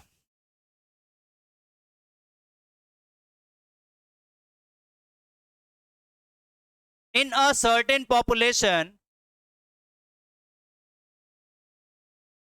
in a certain population, in a certain population, annual birth and death rates, annual birth and death rates, annual birth and death rates per thousand, annual birth and death rates per thousand are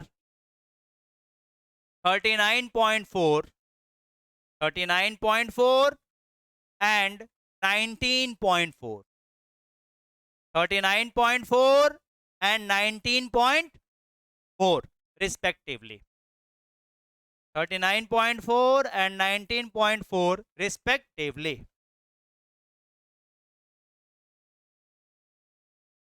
Then in how many years? Then in how many years population will be doubled? Then in how many years population will be doubled? Then in how many years population will be doubled?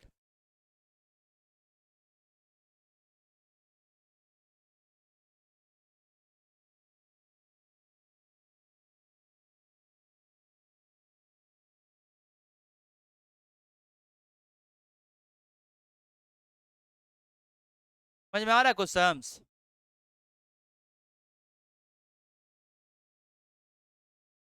और बोलना चाह रहे हो कुछ महक?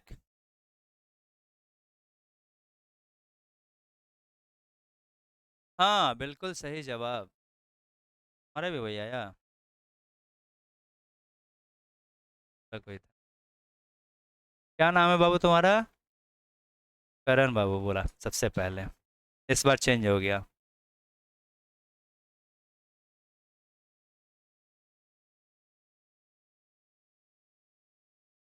देखो इस sums को मैं भी करने की कोशिश करूं क्या? एनुअली बर्थ रेट कितना है हमारा? 39.4। डेथ रेट कितना है? एक्चुअली अब किसी शहर का हिसाब किताब दे रहा है, और हिसाब किताब में देख ये रहा है कि हर 1000 आदमी का सर्वे यदि कर रहे हैं तो उसमें से 39.4 लोग पलट जा रहे हैं।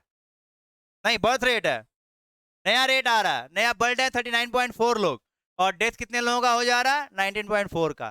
तो अल्टीमेट इंक्रीज कितने का हो रहा है पॉपुलेशन में? 20% का इंक्रीज हो रहा है हर साल का। पॉपुलेशन में इंक्रीज कितने का हो रहा है हर साल? 20% का, क्योंकि बर्थ रेट है 39.4 और डेथ रेट है 19.4, तो अल्टीमेटली इंक्रीज इन पॉपुलेशन कितना आ गया? 20%। हर साल पॉपुलेशन बढ़ रहा है। अब हम लोग को यह पता करना है कि कितने साल में उस शहर का पॉपुलेशन डबल हो जाएगा। तो इसमें अमाउंट वाला फॉर्मूला यूज करें, amount equal to P into 1 plus R by 100 power N. ये नॉर्मल फॉर्मूला होता है हमारा। यहाँ पे आर बाई 100 हम लोग क्यों करते हैं, क्योंकि जनरली परसेंटेज हमारा किस में लिखा जाता है, 100 में। आर बाई 100 ही क्यों लिखते हैं, क्योंकि जनरली हमारा परसेंटेज पर 100 पे निकालते हैं ना। पास होने का चांसेस 60% है तुम लोगों का, तो फेल होने का कितना है 40%। 100 से माइनस किया ना, तो जनरली हम लोग परसेंटेज 100 पे लेके चलते हैं।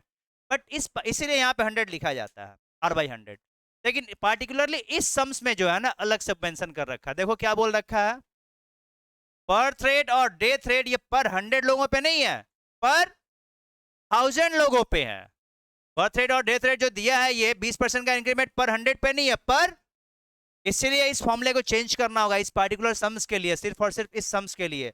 आर बाई 100 के प्लेस पे क्या लिखना होगा, आर बाई 1000, क्योंकि ये जो रेट है पर 100 पे नहीं है, पर 1000 पे, इसलिए फॉर्मूला चेंज आर बाई 1000। ठीक, अब हम लोग नॉर्मल करेंगे। यदि पॉपुलेशन अभी एक्स डेट कर लेते हैं तो फ्यूचर में कितना हो जा रहा है, अभी एक्स डेट कर लेते हैं तो फ्यूचर में 2x। रेट तो पता हो गया अपने को कितने परसेंट का है, 20% का। x और x कट गया तो कितना बचा,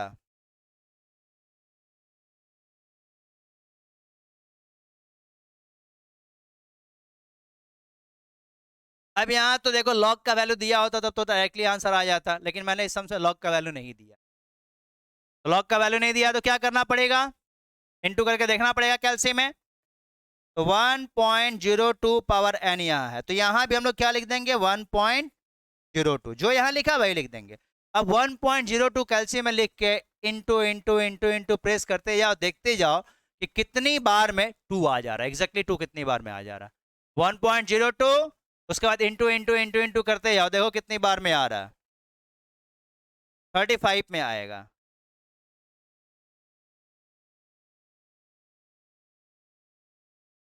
एन इक्वल टू 35 ईयर्स। अब यही सब में यदि लॉग दे दिया होता है, जैसे इसमें log 2 का वैल्यू दे दिया होता है, यदि log 2 का वैल्यू 0.3010 और log 1.0 का वैल्यू भी दे दिया होता 0.0086, ये दे दिया होता, तब हम लोग लॉग वाले चक्कर में जाते।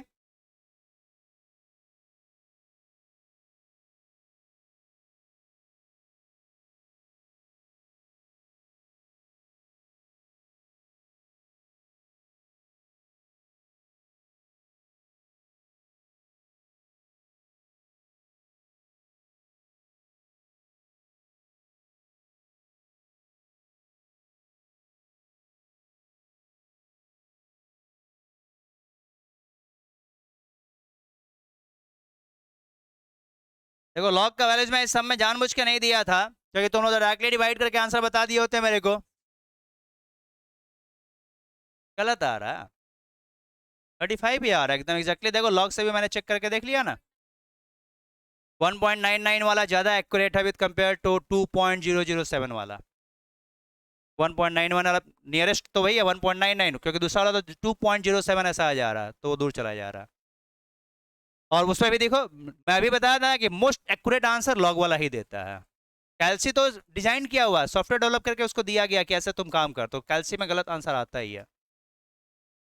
तो दिख रहा है यहाँ पे देखो लॉग के वैल्यू से मैंने किया एग्जैक्टली 35 ईयर्स आ गया होगा। लॉग का वैल्यू दिया नहीं था, अभी बाद में मैंने दिया है। लॉग का वैल्यू स्टार्टिंग में देता तो क्या करते, यहाँ भी वही लॉजिक हुआ ना, देखो बड़ा वाला वैल्यू डिवाइड बाई छोटा वाला वैल्यू, चोरी मेथड से आंसर आ गया होता, इसलिए मैंने लॉग का वैल्यू नहीं दिया स्टार्टिंग में। लॉग का वैल्यू दिया होता तो डायरेक्टली डिवाइड करते, बड़ा वैल्यू डिवाइड बाई छोटा वैल्यू, आंसर आ जाता वही 35 ही डायरेक्टली आंसर आता। लॉग का वैल्यू दे दिया है इस चैप्टर में तो खुश हो जाओगे तुम लोग। कंपाउंड इंटरेस्ट में कम से कम खुश हो जाओगे, एन्युटी में नहीं हो सकते हो, कंपाउंड इंटरेस्ट में खुश हो सकते हो। लॉग का वैल्यूज गिवन है तो डायरेक्टली क्या करो डिवाइड, बट केयर कर लोगे कि ईयरली है या हाफ ईयरली है। हाफ ईयरली हुआ तो जो आंसर आया उसको फिर से 2 से डिवाइड मारना होगा।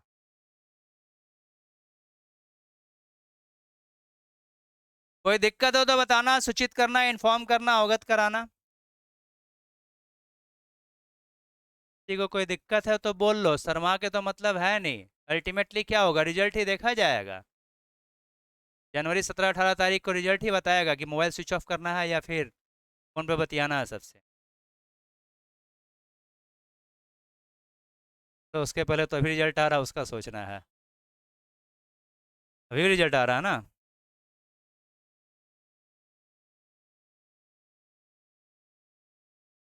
पटक दो दोनों को, फेंक दो। 0086 नहीं, उसके बाद भी कुछ वैल्यूज है। और ये 3010 खाली नहीं होता, और भी होता है। तो क्या बात कर रही है तुम, जीरो ये इसको इसको डिवाइड करके क्या आ रहा है? इसका मार के माथा फोड़ दो। तो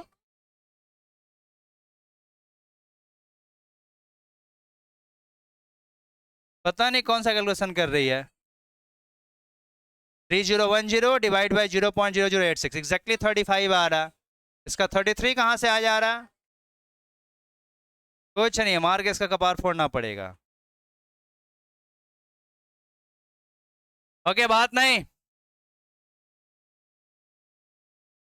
थोड़ा ढंग से पढ़ लो, नहीं तो यही टेंशन जनवरी में भी तुम लोगों को फिर से होने लगेगा, जो अभी एग्जाम के लिए ये रिजल्ट को लेके हो रहा होगा।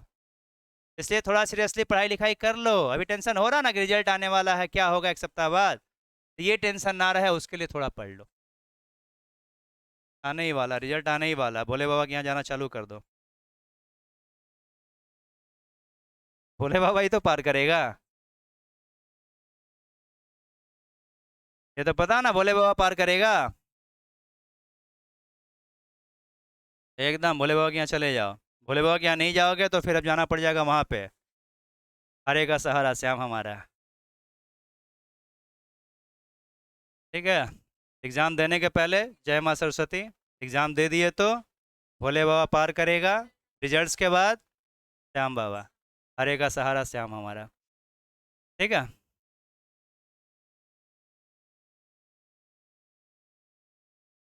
काली माँ का रोल यहाँ पे नहीं है।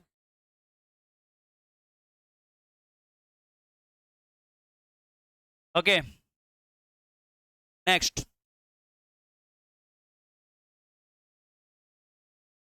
अब हम लोग इसमें करेंगे डेप्रिसिएशन। डेप्रिसिएशन जो तुम लोग सीखे ही होगे बचपन में। अ machine, a machine depreciates at the rate of 10%.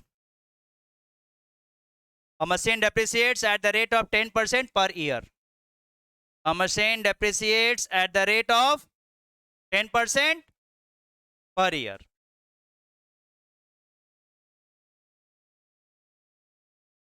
The machine was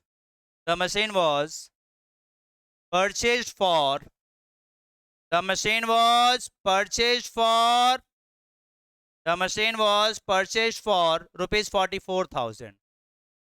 The machine was purchased for rupees 44,000, and its scrap value is and its scrap value is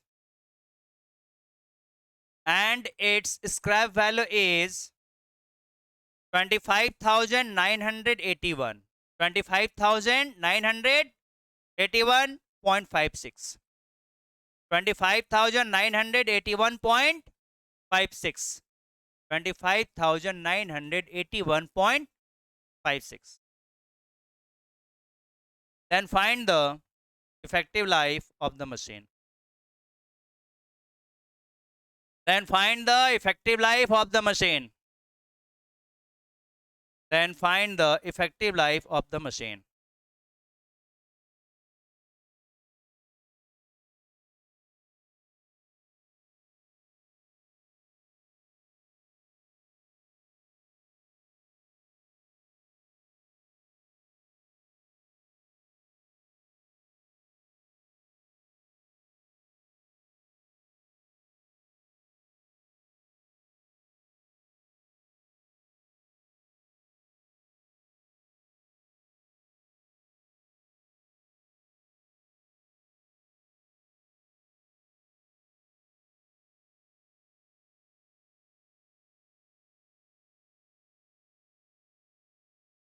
क्या बात, इस बार राजश्री का आंसर सबसे पहले आया। 5 years बिल्कुल सही जवाब है।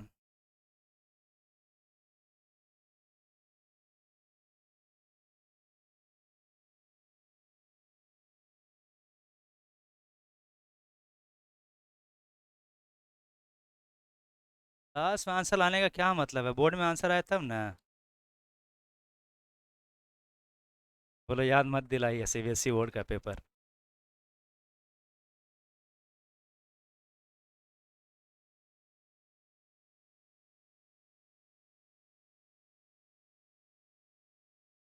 देखो यहाँ पे ये स्क्रैप वैल्यू का बात हो रहा है ना, डेप्रिसिएशन का बात हो रहा है, तो डेप्रिसिएशन के लिए हमारा फॉर्मूला चेंज हो जाता है, amount equal to P into 1 - R/100। जो कंपाउंड इंटरेस्ट का फॉर्मूला था भाई सेम फॉर्मूला, बस खाली बीच में क्या आ जाएगा, माइनस साइन। कंपाउंड इंटरेस्ट में हर साल पैसा बढ़ता जाता है मेरा, इससे प्लस होता था, और डिप्रिसिएशन में हर साल तो पैसा कम होता जाएगा, घटता जाएगा, इसलिए बीच में क्या आ जाता है, माइनस साइन।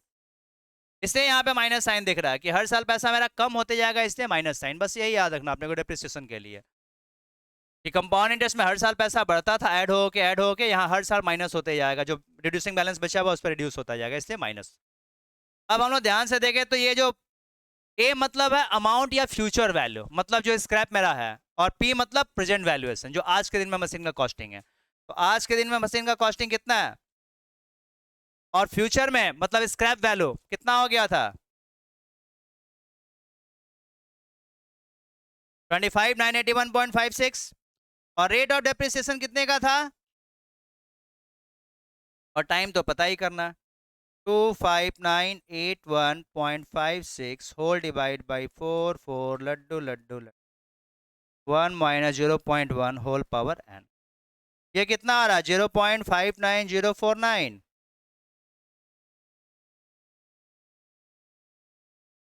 अब यहाँ पे लॉग दिया नहीं है तो चोरी से ही करना पड़ेगा ना, 0.9 का इंटू इंटू करके देखेंगे कितना आ जा रहा है। इसमें तो एग्जैक्टली सेम आ जा रहा है, थोड़ा सा भी कम बेसी नहीं आ रहा है ना। 0.9 इंटू 0.9 5 बार करेंगे तो यही आ जाएगा एग्जैक्ट 0.59049।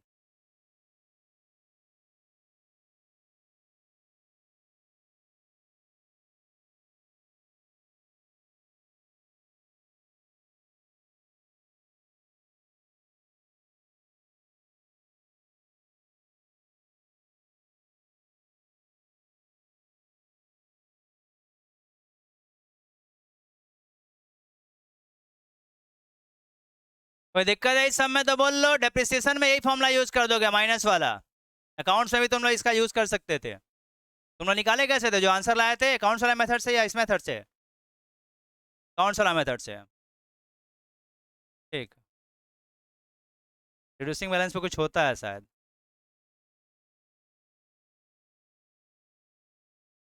हाँ यही तो ये हुआ, एसएलएम ही था,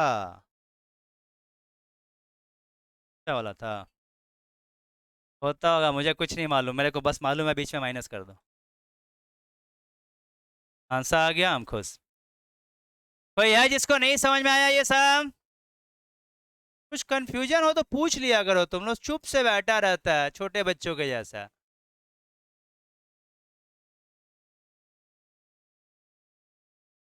कुछ है जो इसमें नहीं समझ में आया, ऐसे कैसे हो सकता है कि समझ में आ जाएगा, मिडिल टर्म फैक्टर तक हम इस बैच में बताए हैं मन से एकदम, और उसके बाद ये सब समझ में आ जा रहा अपने आप, ऐसे कैसे हो सकता है।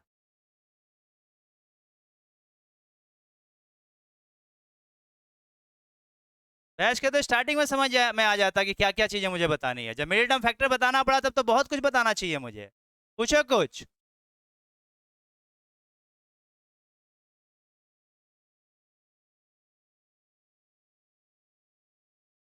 नहीं पूछ रहा कोई, तो नेक्स्ट हम लिख लो। A machine depreciates. A machine depreciates at the rate of 10% per annum. A machine depreciates at the rate of 10% per annum. At the end of fourth year,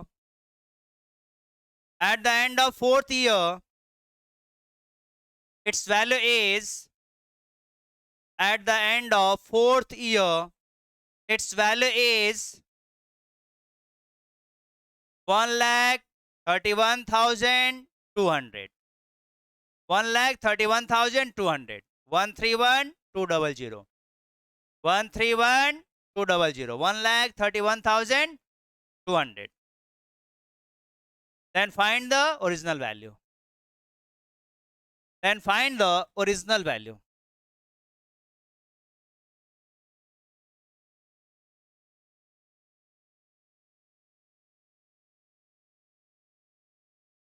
बिल्कुल सही जवाब।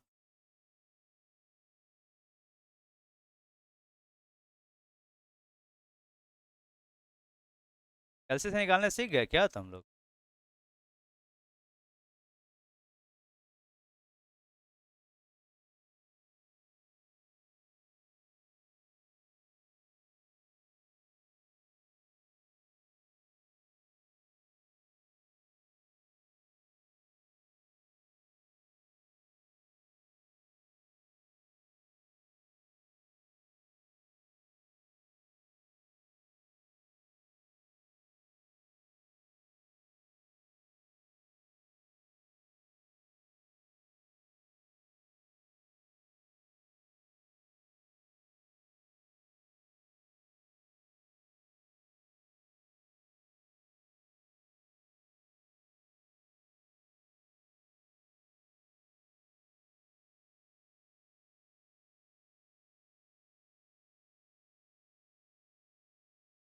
अमाउंट दिया था क्या?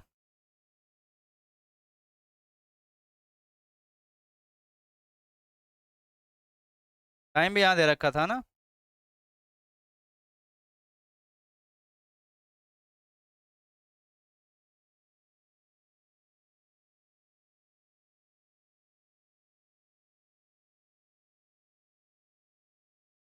अब तक तो आ ही जाना चाहिए था। 0.9 पावर 4 कोई बताएगा मुझे? 6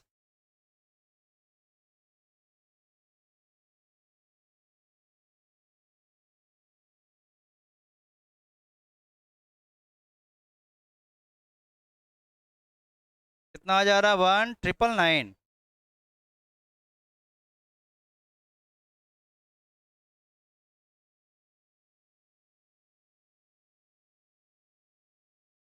सत्तर कर दिया। 30 रुपया का बेचारे का ऐसे ही नुकसान है। रियल में 2 लाख रुपया होगा इसका कॉस्ट, लेकिन वो एनविटी के चक्कर में, पॉइंट पॉइंट के चक्कर में हमारा 30 रुपया का बेचारे का ऐसे ही लॉस करवा दिए हम लोग। ये हिसाब में हमारा गलती है, कंफर्म है। 30 रुपया का हिसाब गड़बड़ है हमारा। ये हमारा लॉग का वैल्यू से करते हैं ना हम लोग, तो 30 रुपया बढ़ता। वो कैश डिस्काउंट नहीं, एनुइटी डिस्काउंट है। ये सब चीज़ हम लोग पढ़ेंगे, उसमें एनुइटी चैप्टर में पढ़ेंगे कि 1-1 रुपया का वैल्यू होता है, कैसे हम लोग को उल्लू बनाता है ये ईएमआई वाला लोग। 30 रुपया यहाँ लॉस हो गया, दिख रहा है? तो हर ईएमआई में 30-30 रुपया का लॉस। तो 12 महीने में कितना लॉस हुआ, 20 साल में कितना लॉस हुआ, वही सब होता है इंसेंटिव उन लोगों का। सब पढ़ेंगे हम लोग, सब पढ़ेंगे इसमें। तो ये तो हम लोग पढ़ रहे थे क्या चीज? Compound interest. कितने सम्स हुए इसमें? बस सिर्फ 8 सम्स हुआ कंपाउंड इंटरेस्ट। कॉन्सेप्ट समझ में आया कंपाउंड इंटरेस्ट का? सिंपल इंटरेस्ट का समझ में आया था? कंपाउंड इंटरेस्ट का समझ में आया? तो ये जो मैं 8 सम्स कराया, यही मेन बेसिक सम्स है। इसका डिफरेंट डिफरेंट वैरायटी का मैंने करा दिया। अब एक ही जैसा 10 सम्स करना है तो कर लो, लेकिन मेन ही 8 वैरायटी जो मैंने कराया, 8 का 7 ही वैरायटी कराया। दूसरा सम्स तो रिपीट मरवाया मैं, और एक सम्स और रिपीट किए थे मैं, वो पॉपुलेशन वाला, और एक सम्स जो और था डबल वाला। तो इसमें कोई वैरायटी और नहीं होता कि ये है ऐसा है और एक ठो कर लिया जाए, ऐसा कुछ नहीं होता। कोई वैरायटी इसमें नहीं होता सम्स का। वैरायटी बस इतने ही होते हैं। तुम लोगों के सिलेबस के अनुसार ऐसे होता कुछ नहीं, ऐसा नहीं है। रेशियो प्रोपोर्शन में बहुत कुछ होता है, तो कंपाउंड इंटरेस्ट में क्यों नहीं होगा? इसमें भी बहुत सारा चीज़ होता है, बट तुम लोग के स्टैंडर्ड का जो क्वेश्चन है उस हिसाब से इतना ही होता है। ऐसे होता है इसमें बहुत कुछ है, जितना पढ़ लो कम है। ये ईयरली हाफ ईयरली पे बहुत ध्यान से काम करोगे। ईयरली, क्वार्टरली, हाफ ईयरली ना, और कोई ज़रूरत नहीं है कराने का मेरे को। और कोई सब मुझे नहीं कराना चाहिए इस चैप्टर में, ठीक है? बुक हमारे पास है ही, बुक से सम्स करना चालू कर लोगे, वो ज़्यादा ज़रूरी है।